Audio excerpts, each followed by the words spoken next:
Good morning and welcome to Day 4, number 95 with the man Frank Scalish as we march towards Christmas and show number 100 where Frank will be in studio on January 19th with a special run.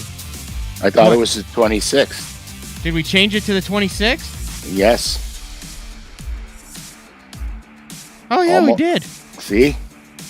God, Lord. I got the number right on the show, and then I got the date wrong. Eventually, I'll have a solid opening. I didn't startle you in the opening this week, though. No, because I am under the weather. I've been sick since Thanksgiving. Have ruled out COVID, have ruled out the flu, have ruled out strep, have ruled out mono. Everything. I tested for everything. I don't have anything. So apparently my illness is, like my outboard. There's a problem. Nobody knows what it is, though.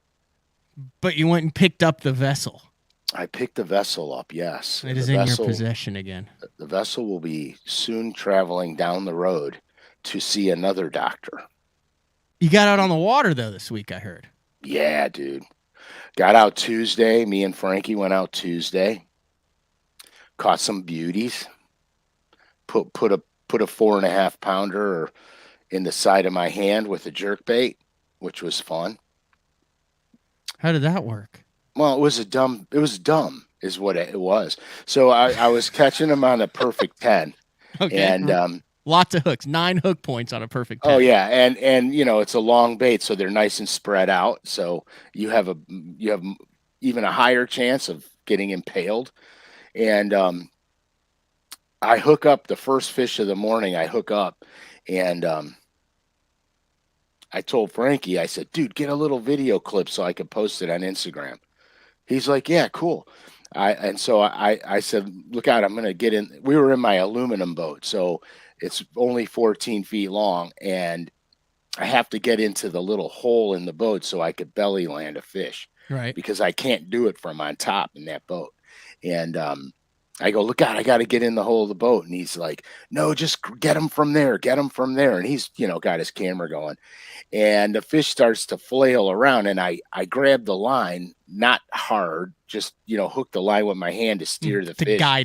To guide him in my direction. And he starts, he's doing all this crap with that 5-inch, gaffs hanging out of his mouth. Mm-hmm. And so I'm being real careful because what I want to do is I want to snatch him by the jaw as hard as I can hold him. And then he can't put the hooks in me. And then you can do the bling drip where, yeah, there it is. Look at that beauty. Right. 100%, splashing water, the whole 9 yards. Anyway, didn't work out so well. I went down to grab him and he did another head shake and he put the hooks in my thumb. And he started twisting and rolling, and he came off the lure. And then, of course, I didn't come off the bait. So that was it. That was the first fish of the morning. So now I'm casting, and my reel's getting all covered in blood. My line's getting all covered in blood. So I'm like, well, I got to stop the bleeding because everything is getting gnarly here. So, and then went out to proceed to catch some, which was fun. Yeah, here's the problem though. I think you maybe gave up where you caught him, Frank, based on the background. Because if I go to the, everyone knows you can look at the background and figure it out, and you might have given up a little bit of too much information. There's your Instagram. Look at that, the professional blackout behind the largemouth. I got a kick out of it. Well, because they got, our lakes are very small. And so there's some keen observers out there. So Frankie actually did that on his phone and then sent it to me because my Android does not have, I caught him in the dark room. Good lighting. So that was Frankie getting a little bit of the hide the background. Yes, 100%. 100%. All right. There's also maybe a clue as to what we're getting into a little bit on today's Day 4. If you have been following Frank Scalish's Instagram and Clay Scalish_fishing for those that don't yet. Clay jumped the shark. I think he said earlier, Frank's been posting some Mona Lisas. Those old Rebel craw cranks look nuts. Well, I am pleased to announce that you have those said Rebel Craw crankbaits in your possession today, and you're gonna show them off. Yeah, and I'm gonna show you my 4 favorite colors in the Rebel Craw because I, unlike a lot of people, still fish them today. But we'll get into that. Let's just bloviate for a minute. Why did people stop fishing that thing? That was my question before. Like, I think we all started. Was it okay? I don't know. I'll be honest. Maybe because they're kind of hard to fish. They seem to run great on a spinning rod and creek and stuff. But back in the day when I got them, I remember it wasn't all 100. You'd get that one that would run like up on its side. You know what I mean? Like the old ones sometimes. Yeah, but now they're pretty dialed in, right? I mean, you can cast and crank them, and they grind on the bottom. Yeah, dude, I throw them. I've thrown them on my baitcaster my entire life. Okay, so why are they out of favor in tournaments? I don't know. I honestly don't know. The bait here. Look, the bait has, and we'll circle back to them then. But that, I mean, that's legit. We'll circle back. No, that's a legit question. Well, because new stuff comes out. So here, let's talk about this because that's for real. So the Rebel Craw, and remember the Deep Wee are?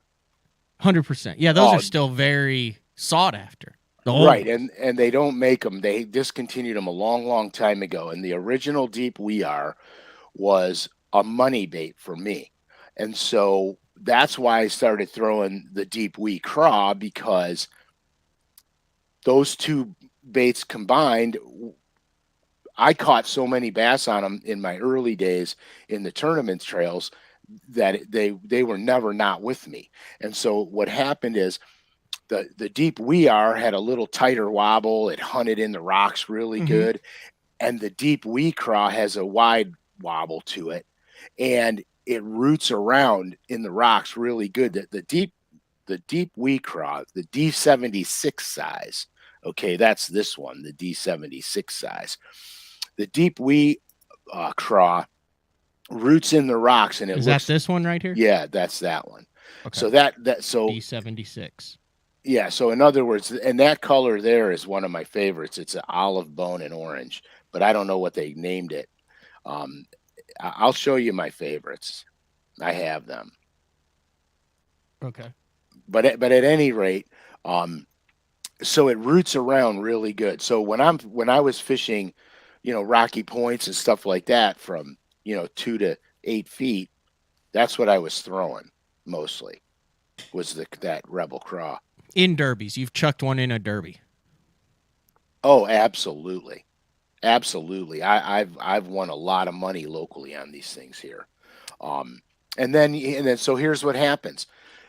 Back then, don't forget, we didn't have the really summertime deep diving crankbaits yet. They were just starting to come out. And then Fritz made, Pose famous. And then everybody started gravitating towards the big bill deep divers. And back then too, don't forget, Bassmasters fish seasonally. They didn't focus around spring events.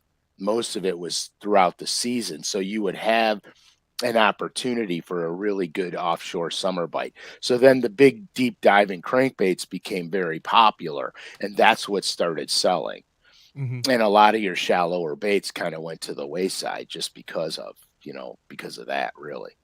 And then now there's a rebirth in square bills and everything else, because most of the tournament trails are predicated around shallow water bites. With the exception of some of the smallmouth events, they're predicated around the shallow water bites. So the square bills get more popular, chatter baits and that sort of thing. So you can see trends in the lure industry. They follow what the tournament trails are doing. Screw it. Show them now, Uncle Frank. Then we'll circle back to what else we got going on. Show them now. Okay. We're in it. We're already in it. We can't stop the momentum. That's what the people came to see. Okay, so here's what I'm going to do. I'm going to show you my favorite old school colors that I throw to this day. This is brown, bone, and orange. These are all available production colors. Yeah, these are production colors. That's the standard one. When I went up to Canada with my parents from the time I was 8 until I was 15, I would get the Rapala, G11s, G13s, the Big O's, and that bait right there. That exact bait. And I'd get like correct. 5 of them. That's 100% correct. This was the brown bone and orange is money, and then the olive bone and orange. These are my 2 top. Whoop, where the hell did it go? These are my 2 tops. Okay, top favorites. And then, of course, you can never, ever, ever, ever not have the hot pattern, which is basically brown chartreuse and orange. Those have upgraded hooks and components and everything on them. Like, those are in your box. Yeah, these are the ones I fish with. That's what I'm saying. I still use them today. And then, of course, you got to have, your red version for early spring. And I think this might be Texas craw, if I'm not mistaken.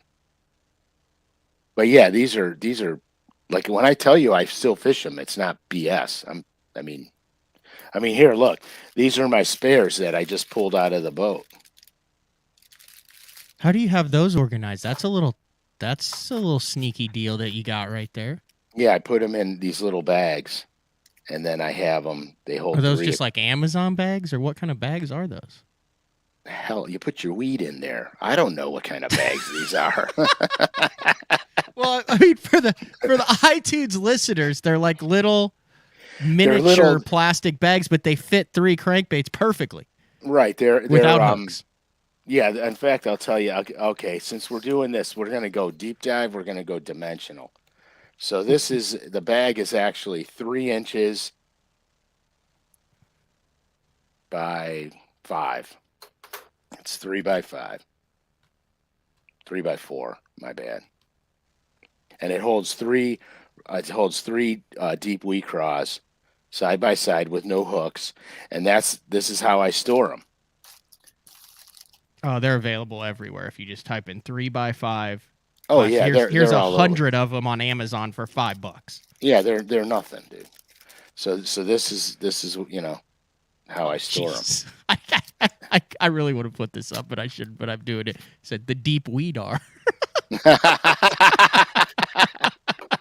It's the deep weedar. Smoke them if you got them, boys. Okay, so $5. I need to order some of those because those are the absolute perfect size. That keeps the rust out of the way, keeps the paint perfect, and then you just 100%. Throw hooks on it. That's right. And so I stack them up in a little box, and they're in my spare. So I'll have some in the boat, some in the truck, and if I break one off, lose one, I just go back to the truck and get them. Yeah, okay. Exactly. 4 mil is those are kind of beefier than just the real thin plastic ones that'll bust out. Yeah, Jim's legit on that. I'll always go for the heavier millimeter bag. A 4 mil thick 3 by 5. That right there. I mean, that's the tip of the show right there. Yeah, sort of. So all right, where were we going? Sorry, I hijacked. Yeah, so those are my 4 favorite colors in this bait. Okay, and honestly, if you guys aren't throwing it, you're crazy, because you don't get more crayfish than that bait, and believe me, it catches them. So what I did was, I decided that they needed a facelift, and so I started to play around with colors, stuff that I see going on here and in my travels across the country. I wanted to get more. Honestly, it's hard to get more realistic than that. Okay, I mean that's insanely realistic, but I wanted to get even more realistic. So that's when I started monkeying around. So Matt, can you pull up a picture of a rusty craw? I believe I can. Rusty crayfish. Rusty crayfish images.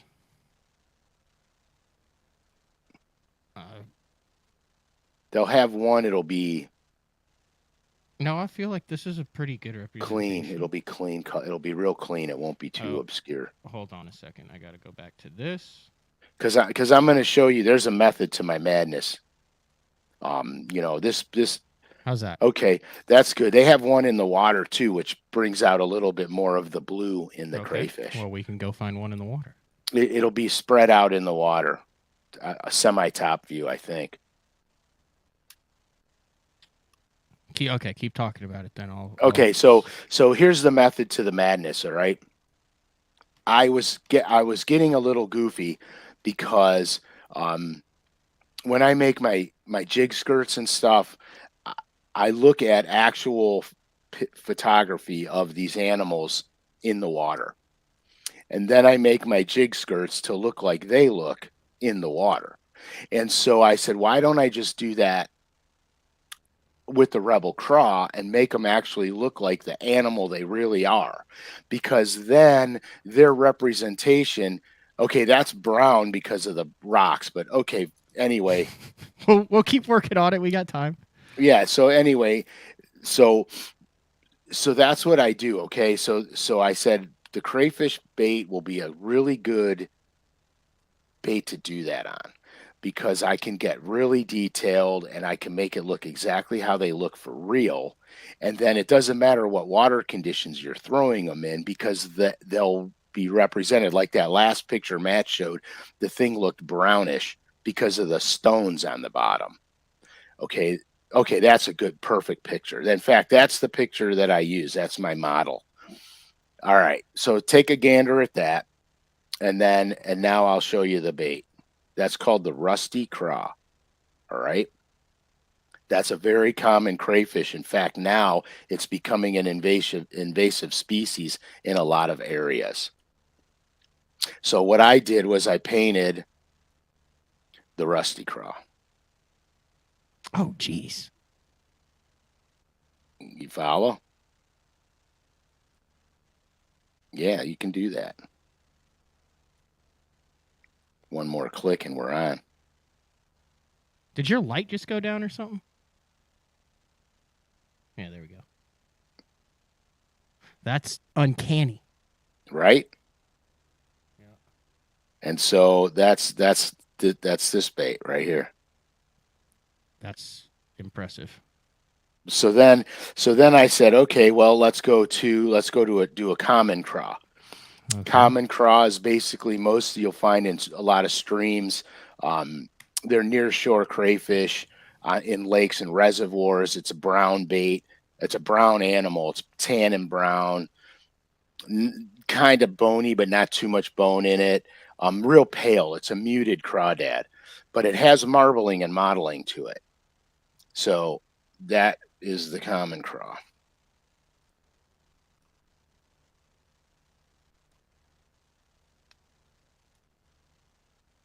That's a rusty craw, dude. It is. Mm-hmm. Yeah. Got to know your crayfish. I do not know my crayfish as good as you do. Well, because I researched this crap because I paint them.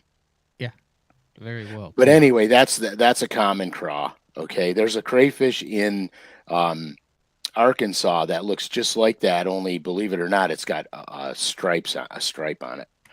I think it's called an Arkansas craw.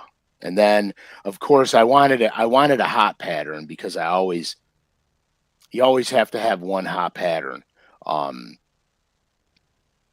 Just because sometimes throwing something different gets you the bites. So I made a really detailed fire tiger. Kind of the same, same marbling on it. Detailed. And that is not based on any crawfish. No, this is not. It's just is based on me. And then of course, I got a craw with some oranges and red tints to it. Just because the crayfish can actually change color based on water temperature too. Yeah, I'm looking at it. It's amazing the different color crayfishes. And it's really weird though. All of them, when they get put in really, really, really hot water, they turn red. Yeah, and that's when they're the best. and the most delicious. Yeah, that's the hot water one. Just add butter. Just add butter. But yeah, this bait's like a forgotten bait. You know what I mean? There's a lot of forgotten baits out there. This bait's a forgotten bait, but it's a bait that I really never stopped throwing. I got away from it a little bit on tour. Some of the grass lakes was a little tough to throw this. It doesn't come through grass very well, but wood and rock, it crawls right through them. Do you mess with all the different sizes? There's like the teeny, the big, the middle. No, now there's a teeny deep one. That's rims up here. I catch steelhead on them and stream smallmouth. But for my bass fishing, you know, in my boat, bait casters, no, I'm not gonna mess with that. I mean, this bait's not really a huge bait by any standards. I think it's the actual body size is 2.5 inches long from claw tip. Yeah, that's small. Okay, because the teeny wee, the Rebel Deep Teeny Wee, that's got to be really tight. Yeah, it weighs 1/9 of an ounce and has size 14 hooks on it. Okay. Yeah, that's that's a trout killer, that little bait, but that's got to be thrown on a spinning rod. You can't chuck that on a bait caster. Well, you probably can if you have like a crappie light. Can you hold them all up at once and just kind of move them around? I think that would be a cool shot.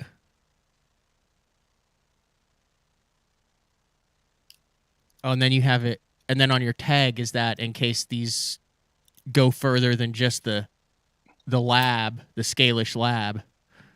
Yeah, oh yeah, they're gonna. That's how you paint it. Those tags are how you paint it, right? Like you can look at that tag and then copy that paint job. No, you can look at the tag and know what my color name is, and then you'll have to look at my formula to see. That's so cool. Well done. But yeah, so what I would do is I would paint it, I tag it, label it when I finished it, what bait it is, and then I have a formula that I write out the colors I mixed in order of how I laid them down, everything. So it's like a paint by numbers. If you tie flies, it's like a fly tying formula. And that's how I do the paint, the paint jobs. Like, remember the other show we talked about the XCS, Booyah XCS, and those kits came in, and I did a hack on how to put rattles and stuff in them. So I painted some of those, and I painted some pumpkin seeds. Very nice. The other day, I just did them. Some pumpkin seed bluegills.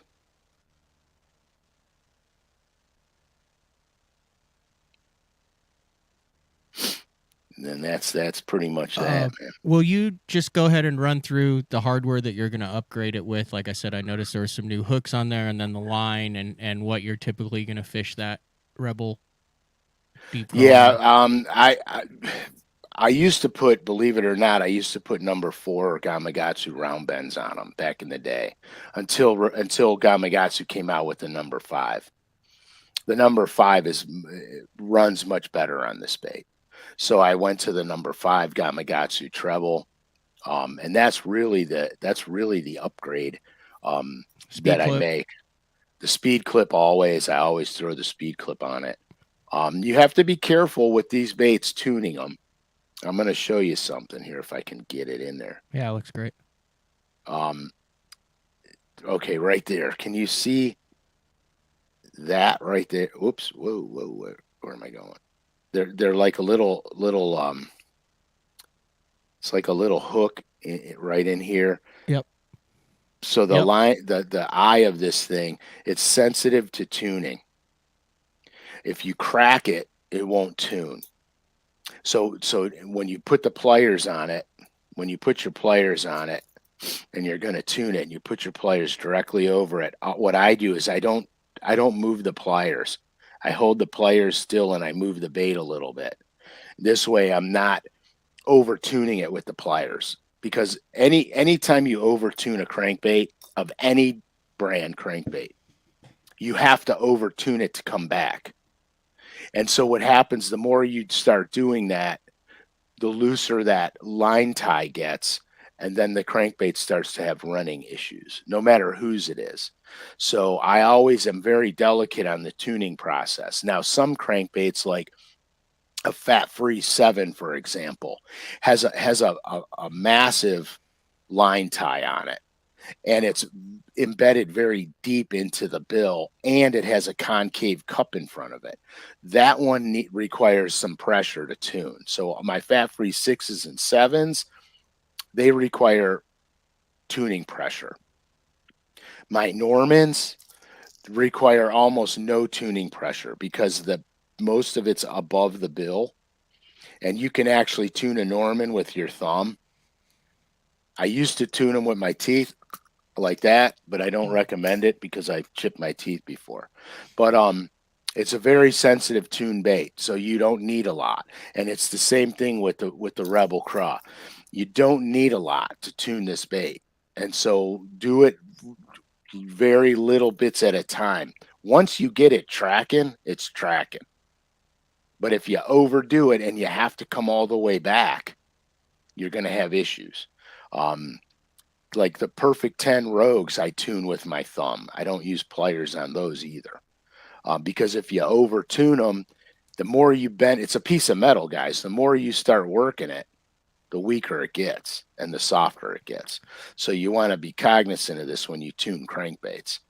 Be delicate. Don't be, in a big hurry and. Just to explain what tuning is, exactly like what tuning is. So I know that there's probably a bunch of guys out there who know it, but there's also some nuances and subtleties that I don't think in 95 shows you hear the term tuning a crankbait, but just break that down. I'm going to break it down, and I'm going to do some quick illustrations too.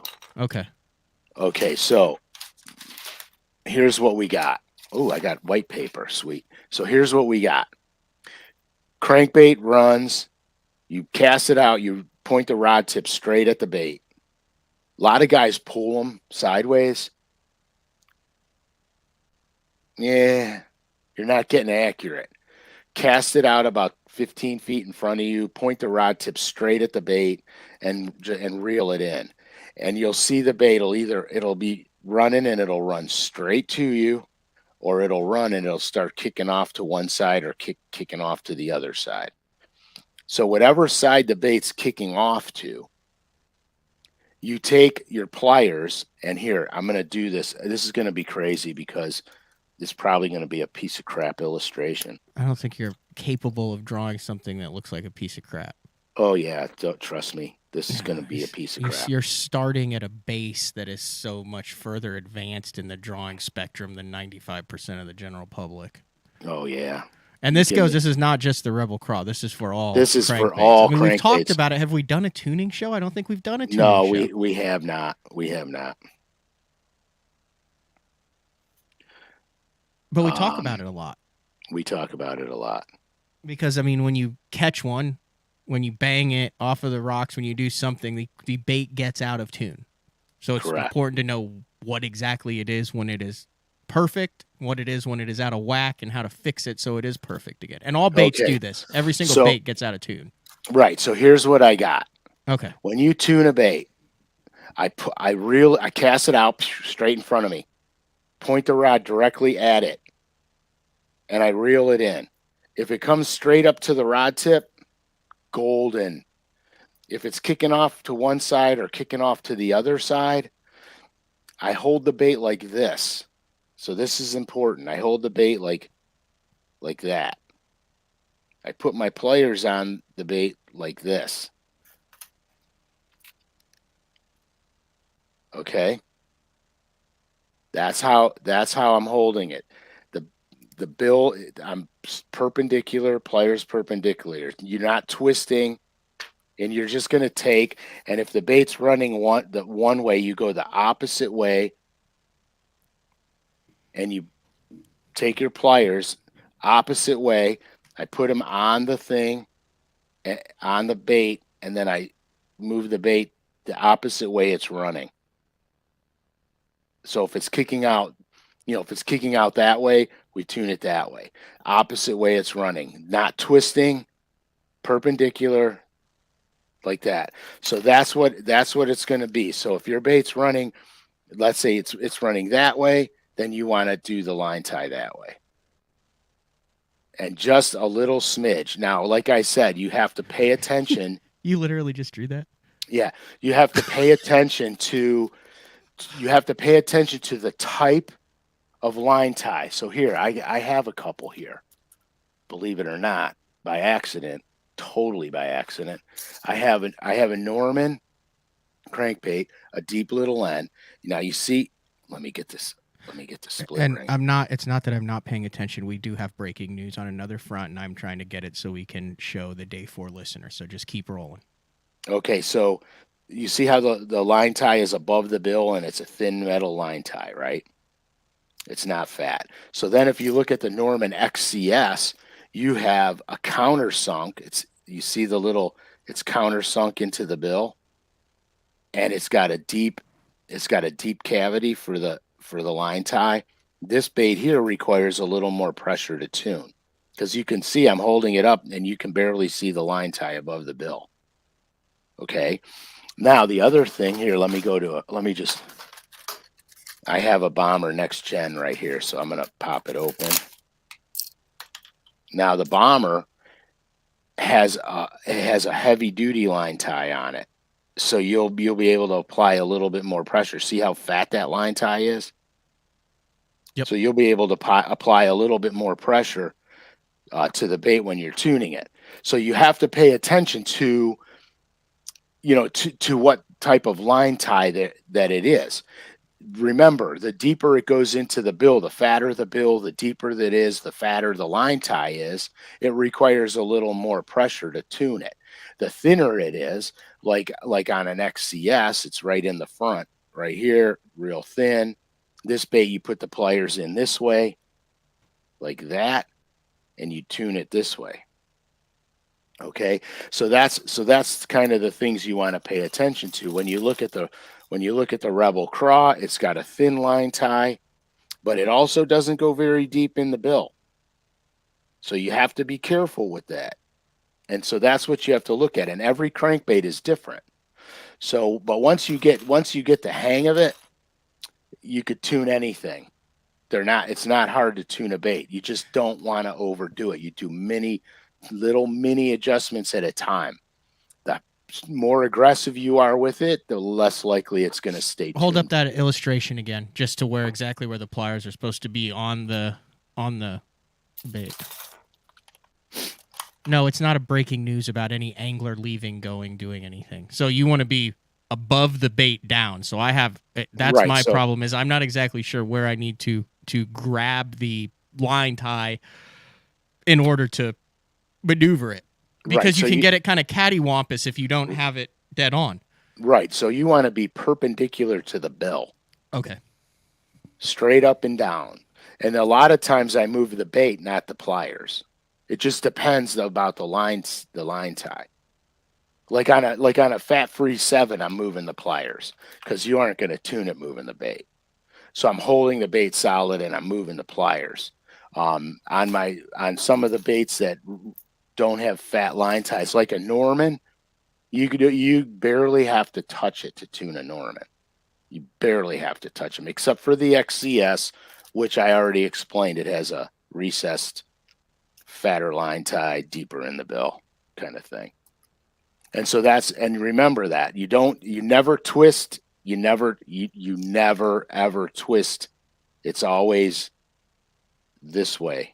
Roll, not it's twist. Never twist the line tie. It's always perpendicular down to the line tie, and then it's this way, not this way. You do that, the bait will never run ever again. Throw it in the garbage because you screwed it up bigger than life. I've messed up some good ones. Oh, dude, Poes were notorious for that. The original Poes had a real thin line tie, real shallow in the bill, kind of went up and up it like that, and it would get loose with the slightest of tuning, over tuning it would get loose. I've trashed so many Poes back in the day doing that, which is probably why they changed that a little bit. They changed that up on themselves. You ready to see this? This is a first look. I think I can show it. I'm going to show it. Show it. It can't, I told you before the show, there's a chance we might get the final proof, and it's not available yet. I can show it, right? Even though it's not. Yeah, why not, man? Yeah, I'm showing you stuff I'm not supposed to show you. Bad news. She was unable to find the quarter zip hoodie that you requested. It's She's fired. Well, that hoodie, Frank, that you sent me is 19 years old. I know, dude. I got that. I got that hoodie in the first classic I ever made. I got that hoodie, and I have it to this very day. That's how important that hoodie is to me. But I wear it all the time. All the piping's all ratty. You know. All right, you ready for this? Yeah, fire it up. You haven't seen it. No, I have not.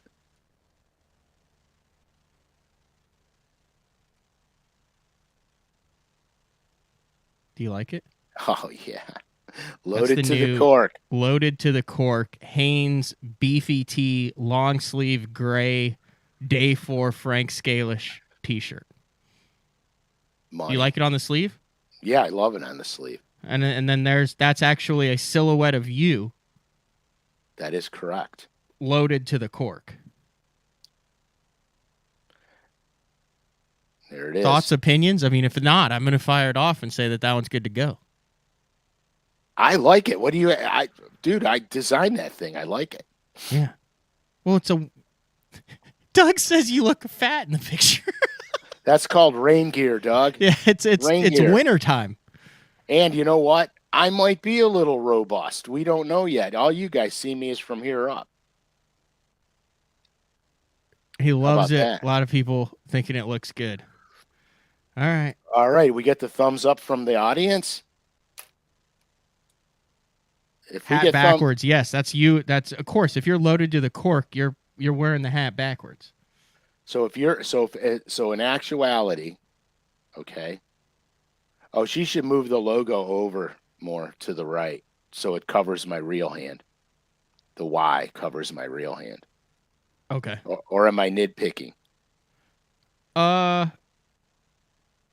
mean, I can ask her. It's not like it's in production right now. Yeah, just have her bump it over so the Y covers my hand, my real hand. Says, looks like Uncle Frank fighting a big river steely. You're not too far off, Mr. Chris.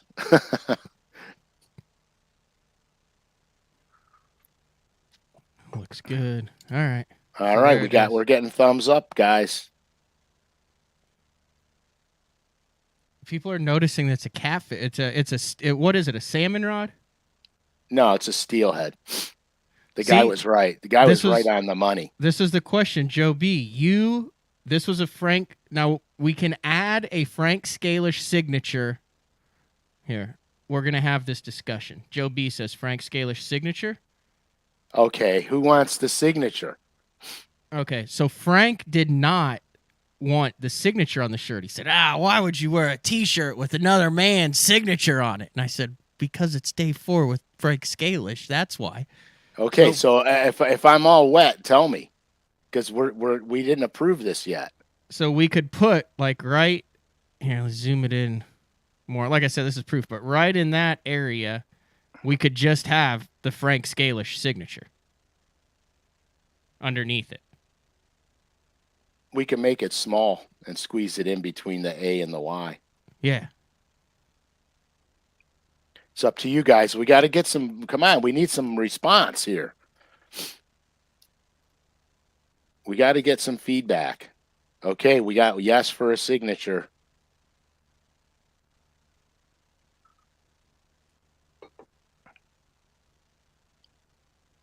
We could do a mullet. We could do a mullet silhouette.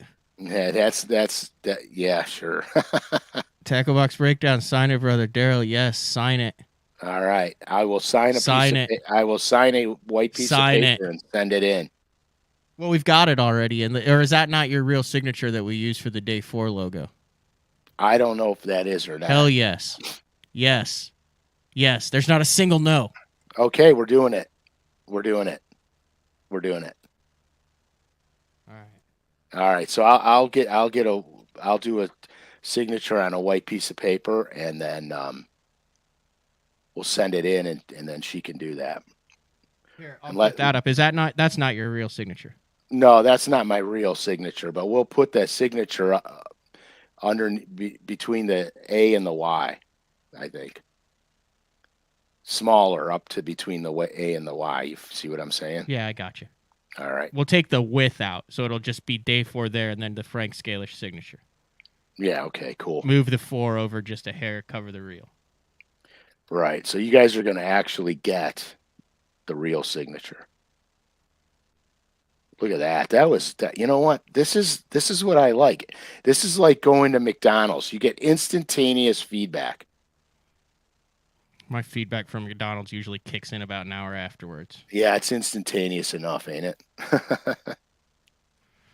So that should be up shortly. Like I said, it'll be up on Scalish _fishing, the Instagram profile, also on my Instagram, and then the YouTube, Facebook. I'm working on that, and we're like 3 weeks away from a redesign of all social media and platforms and all that on BTL.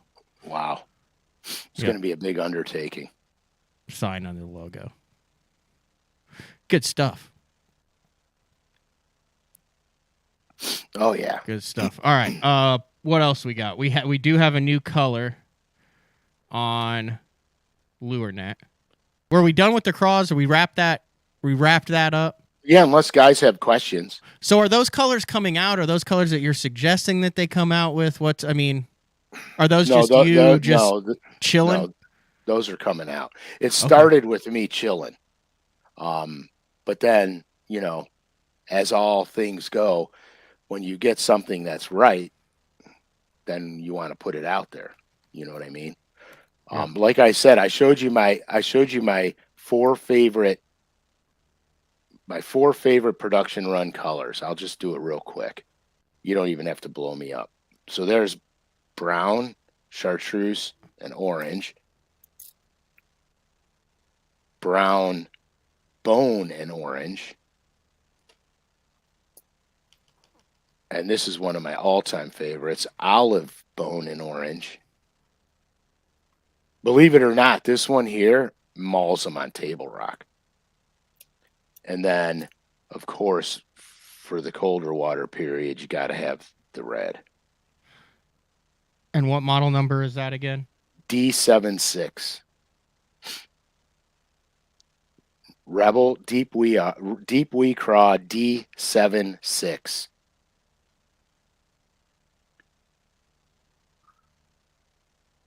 All right. Hold the new colors up. Can you put a piece of paper behind it? Donald said he would like to enjoy it, but he happens to be colorblind, so it matches in with your shirt and everything. There you go. Hold on. Oh, you're going big or go home? I'm going big. All right, we're going big or go home. Pete, I believe you said that, Frank, you said that on 4 and bigger sized round beds, it mutes or kind of affects the action, that the perfect size. Yeah, I'm using number 5s. Number 5. All right, I got to close all sorts of stuff to get back to the lure net. Yeah, I love the number 5 in this bait. They don't hang up. Bait comes through cover good. It runs really good. That's just from experience, But back in the day, we didn't have number 5, so I had to stick with number 4s. I would love to know, why line. Now, Sunline has some odd ones, but I would love to know how people went we're going to go 2, 4, 6, 8, 10, 12, 14, but then we're going to skip 16 and go to 15, but then we'll do 17, and then we'll do 20, but then we'll just do 25. It's weird how that worked. Now, I know there's 7s but have you ever seen a 13-pound test line? I have not, but I've seen some. Is that a luck thing? I've seen some, probably. I've seen some odd size tippet material fly fishing, 3 pound, 5 pound, 7 pound tippet material for fly fishing. Personally, what I do in that situation is I look at line diameter, because I'll look at their 16 and then look at their 18. And then I'll look at other line diameters of 17 and see which one is the same line diameter as their 17. And usually what I found, it's usually the 16. That's the same line diameter. So you got to compare line diameters. Olive orange on beaver or table rock. 100%, dude. Olive, bone, and orange. Crazy good color.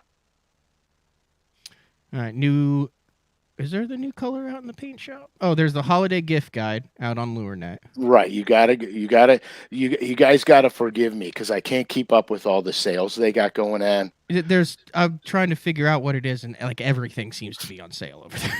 Right, so because it's Christmas, the holiday season, so you have to just go on there and check and see what's out there, what's on sale for you guys that you might want. I got to do a cough drop. You're doing a heck of a job. Because I won't make it. I hit the mute button every now and then. I sneak mute in there. No, you do. You do fantastic. New color in the Bandit 100 series. Correct. Which is. It's actually a hot color, actually. That's why it's called Da Heat. Da Heat. Bringing back the heat. If you were to have one crawfish color overall, like just one, like, hey, I'm just going to have one crawfish color and it's the only pattern of crawfish that I can throw the rest of my life, which one are you going with? Olive, bone, and orange. Olive, bone, and orange. Yeah, if I have to have one, it's this. Because most of your crayfish will have some form of olive on them. Most of them will have pale spots. Now, I said pale spots, not bone-colored spots, pale. So the bone will look pale in the water. And then the orange just for a trigger when it kicks around. Now, if you notice what I did, I use my orange as subtle on it. It gets brighter towards the tip of the pinchers, especially on the rusty craw, because the rusty craw actually has orange tip pinchers with a black band around them. So I really wanted to accentuate that part of it. Because in my opinion, there's small little triggers that a fish will recognize. And so I try to keep it as natural as I can. Even though sometimes I highlight, the oranges, like even in the natural craw. Okay. I took it from a bone color and started blending some of the oranges up the claw to the pinchers. How does that float? Is that a slow floating or a fast floating bait? Can you add dot to like storm suspend dots and stuff on it? There's a little cup in the bill right here. Uh-huh. Back in the day, I'll just show you because I have my tournament baits. Back in the day, what I would do is I would mash a split shot in there. And it wouldn't affect the action. And then glue it. Well, if you go too heavy of a split shot, it will. So it's trial and error, but you see I got it in there. Okay. So you can add that, and it'll keep the bait like this in the water. Ah. But so when it digs down into the rocks, yeah, it'll be a slower rise. But here, let me tell you something too. There's times when you don't want that. Because when the thing plows into something, if it gets stuck and you snap your rod tip, it'll back up. It'll float backwards. If you have too much weight in it, it won't float backwards. It'll just stay in there. So you got to be, like if I'm fishing wood, I'm generally not going to put the weight in it.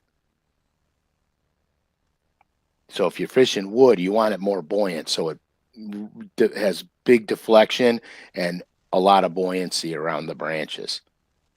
And if I'm fishing big, giant boulders too, I don't want the weight in it. If I'm fishing pea gravel, baseball size, softball size stuff, let her rip because it is not going to hang up in that stuff. That's good stuff. Can you answer me why hair or feather trebles are rarely, if ever, used in the crankbait world? And I feel like a very small orange, red, whatever tipped feather treble or some sort of hair treble would really make it look like those pinchers as that thing is crawling around down there. Why is that not ever caught on? Well, because if you notice, anytime you put something on the last treble hook of a crankbait, it starts to not run properly. because your pivot point on a crankbait is the center hook. So the bait's basically pivoting around the center hook. So anything you put on this hook will change things. Oh, I was unaware of that. So here, look at a lot of the crankbaits now. They put spinner baits on them, spinner blades on them. It's always on the center hook because this is where the bait's pivoting. Like when I suspend crankbaits, my lead goes here, and my lead goes in front of it and just behind it. So it's on the pivot point. So it's not changing the action. If you put the lead back here, it changes everything on the crankbait, the balance of the crankbait. So you don't want to do that. You got to understand the pivot point of your bait, and the pivot point is usually this hook right here. First hook hanger closest to the bill. Right. First hook hanger closest to the bill is usually the pivot point. So it's very important to understand the balance of your crankbait. Okay, so I'll throw this bait on 10, 12, 14, depending on how deep I need to fish it and depending on how much trash there is. Most of the time I'm on 12. When I'm throwing the craw, I'm on 12. And I live with the horrors of maybe catching a big one on a piece of wood and maybe not getting them out. Just because because there's times when I don't want to have that thing smoking, where I want to slow crank it. With a heavier line, you got to keep it moving to keep it banging on the bottom. Okay. The suspending craw crankbait comes into play more colder water, right? Yeah, it's not truly suspending. That little lead thing that I put in there, it doesn't make it suspend. It just makes it rise a little bit slower. I don't really want that bait suspending because I want it crawling over. And if I snag something, I want to stop it, shake the rod tip, and let it back itself out and then keep going again. Because this bait really roots. This bait really roots good in the rocks. And it's got a wide wobble. Real wide wobble. So when you slow roll it, the thing's just doom, doom, doom, doom, doom. You know what I mean? It's really got a really good action to it. Unrelated, but kind of related because you're cranking with it. We give the people what they want, though. Rebel would like to know if you still have a Powell rod code. Yeah, Uncle Frank, all caps, 20% off. One word. Can you get blanks of those crawfish baits? Working on it, boys and girls. We're working on it.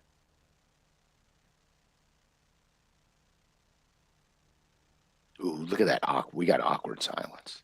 No, I'm reading. Academic Mailbox said, listening to KVD on Bass U, Kevin talked about crawfish imitating crankbaits getting taken on the descent. I'm assuming biting as they're reeling it down with the wobble action to the fall. As it's falling. It's really cool. Means that's after the deflection and the bait corrects itself and starts to go back down. If you've ever seen crayfish underwater, they scoot along the bottom, but when they hit something, they change direction all the time.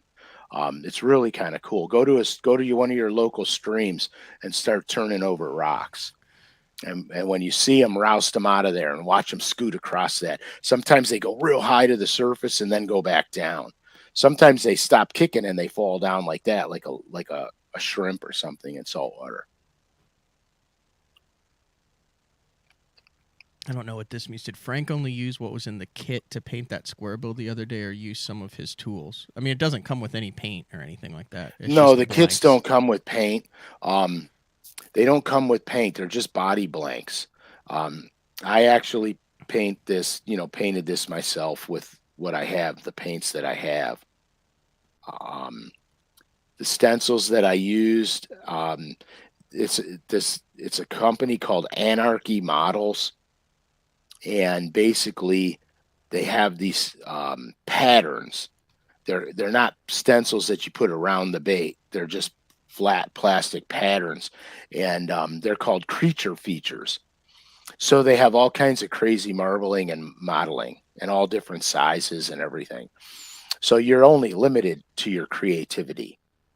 This particular bait here, I use 3 stencils. I use the little red dots stencil, which was dots less mottled, is what it is. You can use lizard skin. These ones on the sides they're called blotchy. So I used micro and a small, and then I overlay them. So when I'm going to have a video, it's coming out on LureNet that shows exactly how I painted that.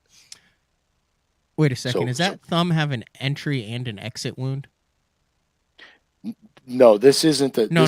Your thumb that you were holding up. Oh, that's the thumb that went in. Yeah, that's the thumb. I got one on the back side, one on the front, one on the back. You didn't push it all the way through, did you? No. Okay. No, the fish took care of all that for me. Oh, it went in and ripped it out. He went in and he ripped it out too. Oh, it's best case scenario if you're going to get stuck past the barb. Well, you know, yeah, rapidly. Well, but you can't stop the bleeding when you do that very well. You got to super glue it. All right, what else we got? We have one more show before a 2-week break. So our next show's Thursday. Next week. Next week. 15th. Then we're off the 22nd. We're off the 29th. No 20. Oh yeah, no 22nd, no 29th. Yeah. So that would be 95. So then the 15th would be 96, 97, 98, 99. The 26th would be show 100. Wow. Crazy good, man.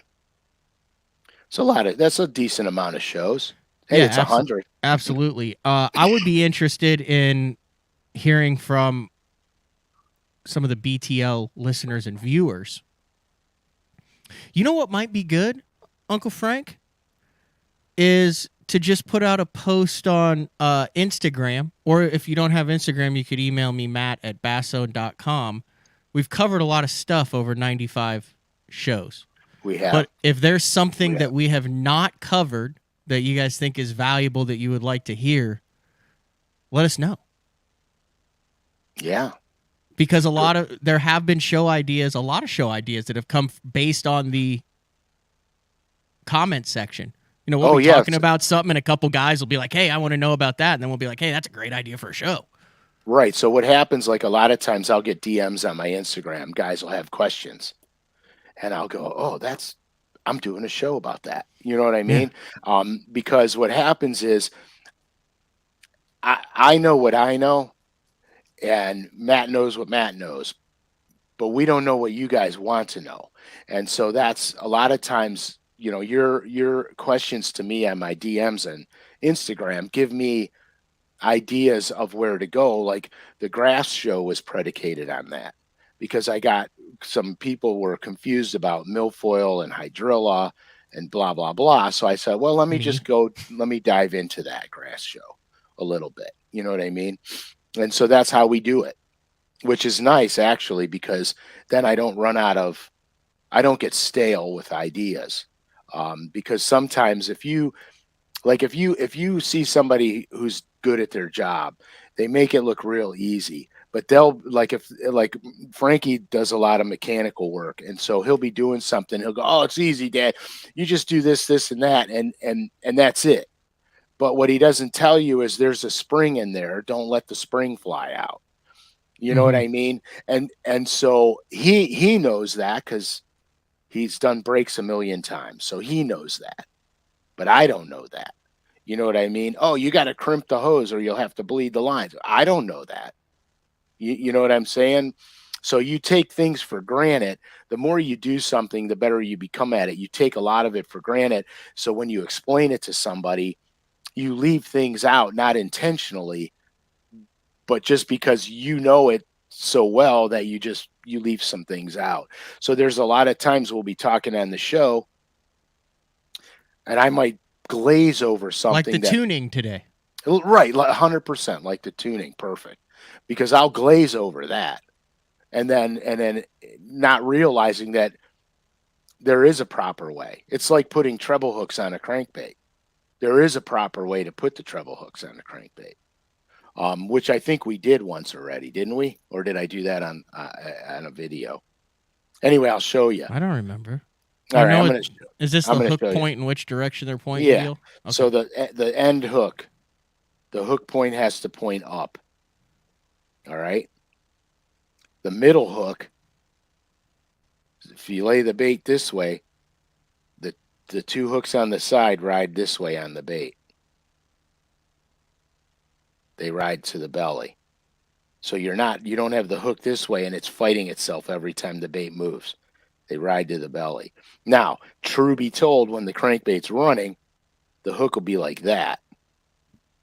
But some crankbaits, the deep diver ones that go down, like this, but I don't have hooks on it, like this, as it's diving down, the hook will go up the side of the belly. That's why you get rub marks over here on the crankbait. So there is proper ways to put hooks on, and I'm almost sure I got a video out on it. I know the is rolling in. Okay. Seasonal breakdown of smallmouth on Western Lake area. That's awful specific there. Is that your bread and butter, Uncle Frank? Yeah, but I can do that. I mean, that's not difficult to do. We have done plastics colors. Maybe we'll revisit that. New craw bug colors and sizes. Let's do it. We're doing it. Lives in Orlando, Florida. You'd like to learn more about fishing dirty water, and do you fish jigs in shallow water in Florida? Yeah, actually I do. Florida's a tricky animal because you have to define dirty in Florida. So here's the deal, what I found. If the water becomes turbulent, let's say you have a wind episode, and it looks cloudy and dirty. Mm-hmm. If it's sand that's all up to, if it's sand particulate matter that's in the water, you might as well bail and go look for clean water, because no bass is going to be comfortable breathing all that sand through their gills. No Florida bass. So when I'm fishing in Florida, if it's dirty water, different. If it's that sand, which most of the time it is sand, I look for clear water. Biggest trick in Florida, there's always going to be clear water somewhere. You have to find it. And those fish will be biting. It's not that the fish will go, oh, dirty water, let's swim around till we find clear water. It's just those fish become insanely negative. And they don't run after stuff. They're not going to chase. They're going to hunker down. They're barely going to move. When you find the places with clean water, those bass will feed. People would like to know, have you ever done a show on jig building? No, I have not done a show on jig building. Although I do make a lot of my own too. It's not difficult. Here's a good one. Fishing the spawn in current.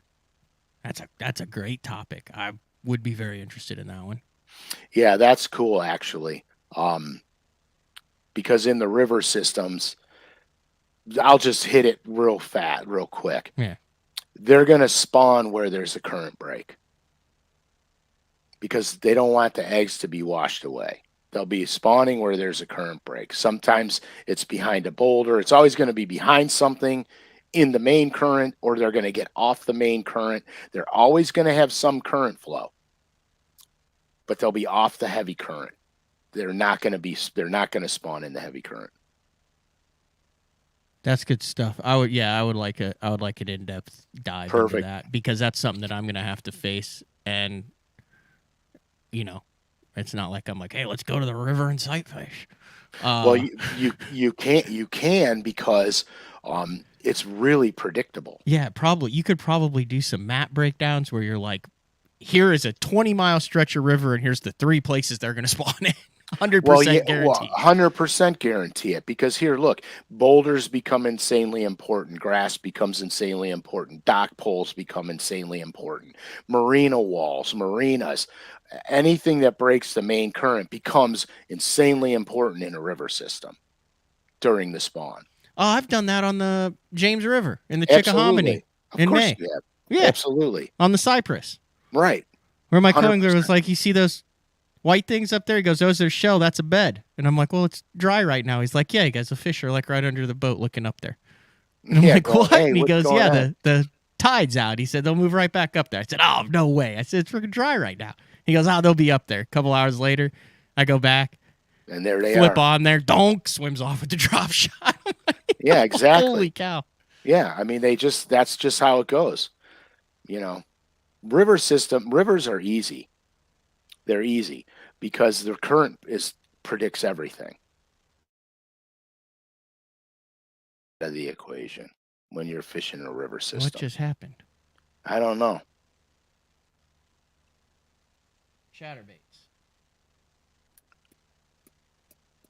Chatterbaits. Bladed jigs. The new spinnerbait. Yeah, have you done a full on bladed? You've done a bladed jig episode? No. No. Mm-mm. You don't sound thrilled to do a bladed jig episode, Uncle Frank.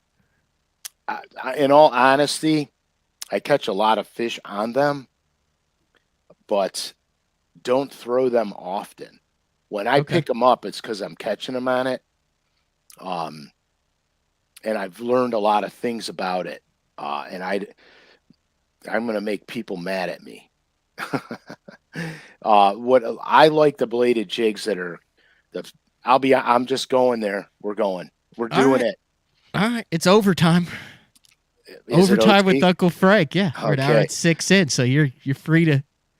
All right. So we're going to just touch on this, and then we could touch on it in more detail at a later date. I like bladed jigs where the blade is connected to the jig eye. You get way more movement, way more vibration out of the actual jig body. When you put a split ring between the eye and the jig blade, the blade moves more than the jig moves. Okay? So that's the one thing that I look for. And I don't want a super massive long hook in them either. I like more of a compact hook size because then I can make that thing as big or small as I want it. And that's pretty much what I look for. I do throw a lot of chatterbait style stuff with swim baits on it and no skirts. So I do a lot of that, especially in spotted bass waters. But that's about it. I mean, we can get in detail, braid versus fluoro versus mono. I'm 50-50 on braid versus fluoro. I go half and half. I had a great day on braid. Actually fishing, I started out blowing it through grass, which was good for the braid because it snaps through the grass like effortlessly. But I found that I was bringing it through wood equally as effortless, except if I got a little overzealous with the braid, I would bury it up in the wood all the time. Because sometimes the braid will hit that wood and start making a groove in the wood. Softer wood, willows and stuff like that. Where the fluoro was a little bit better, bigger line diameter, didn't cut the wood as much. So there's little things, here and there on that. Tidal rivers, another topic. Oh, Hudson River's cooler than crap. That's all. Oh, dude. I'm not, because we're overtime, so I'm just going to let it rip. But the Hudson River's tide fluctuation is way greater than what you've experienced on the James or on the Potomac. It's like you could be in a backwater on the upper Hudson, and if you're not paying attention, you're going to be in that backwater till the tide comes back because you can't get out. I'm not 100% sure, but isn't it like a 4.5 foot tide up there? I could be wrong, but it's a big tide. It's huge. Yeah, it's a big swing. And dude, the smallmouth fishing up there was, oh my God, it's fun, predictable, and action packed. Oh, it was so much fun. It was so much fun. And I went so far up that river, dude. It was like kayak water. Do you try any of the newfangled rigs? Any of the YouTube rigs, any of the weird Japanese rigging, any of that stuff. I mean, you're an old school dude. You talk about old school stuff, but you also stay cutting edge. I mean, we just talked about the Yeah. Rebel We Are, and I don't know what this is. I've never even heard of this. Jason said, "Have you ever?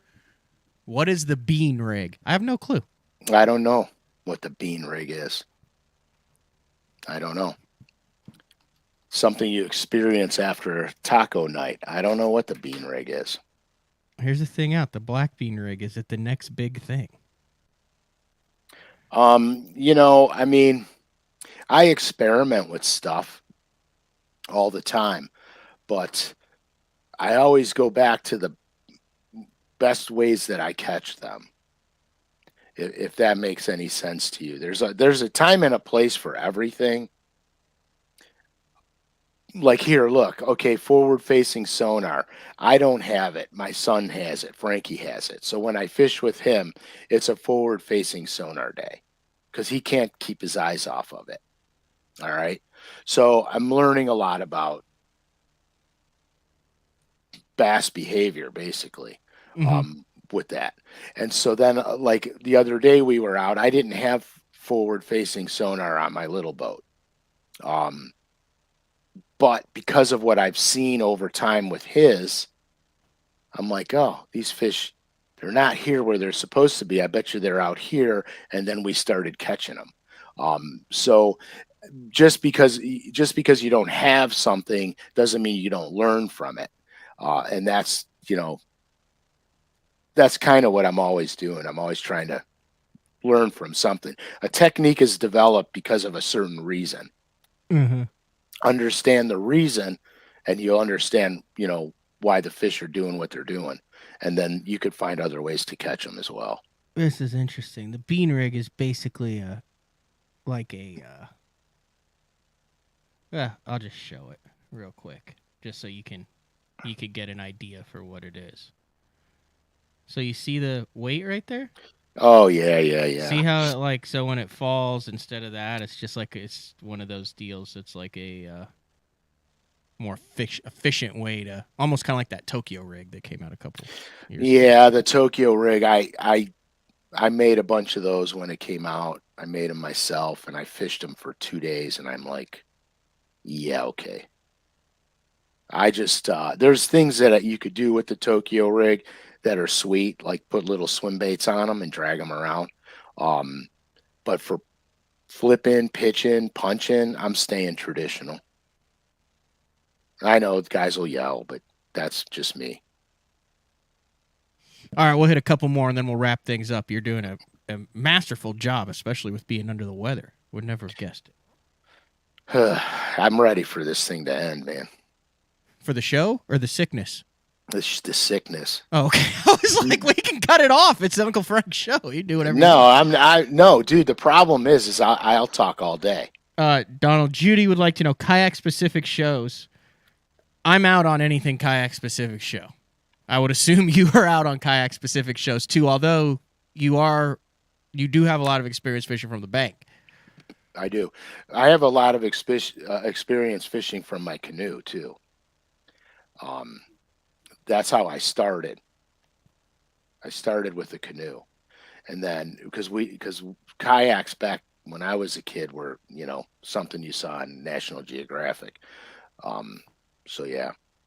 That's correct, John. No forward-facing sonar on Frank Scalish's rig. I do not have that. Side imaging and 2D. I will have 360 somewhere soon. In Joplin, Missouri, a man with a mullet is smiling. Go and bring back the flasher. Bring back the flasher. This is a good question. What are the first couple of quality reels that you bought with your own money after you first caught the fishing sickness? Spinning and bait casting reels. Oh, that's great. Okay, so my first spinning reels, my first spinning reel of quality, my first spinning reel I would have to say was a little Penn ultralight. And then I went from there to a Lew's S2 spinning reel. And then from there, I went to Daiwa, and I stayed with Daiwa spinning reels ever since. The first bait caster I ever bought for myself was a Ryobi VMAG 4, which I quickly got rid of and went straight to Lew's.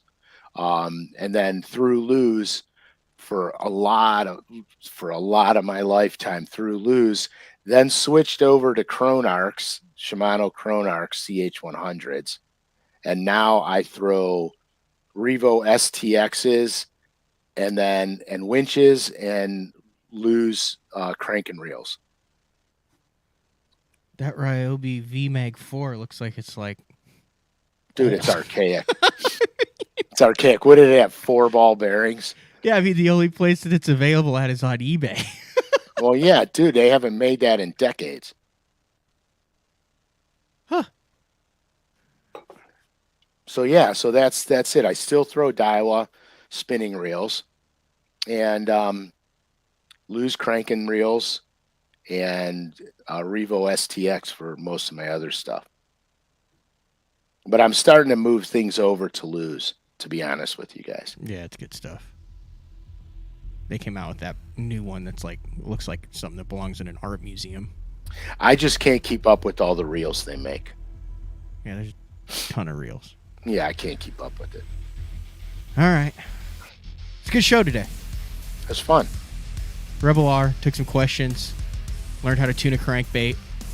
We did. And the D76 is actually available on LureNet. Yeah.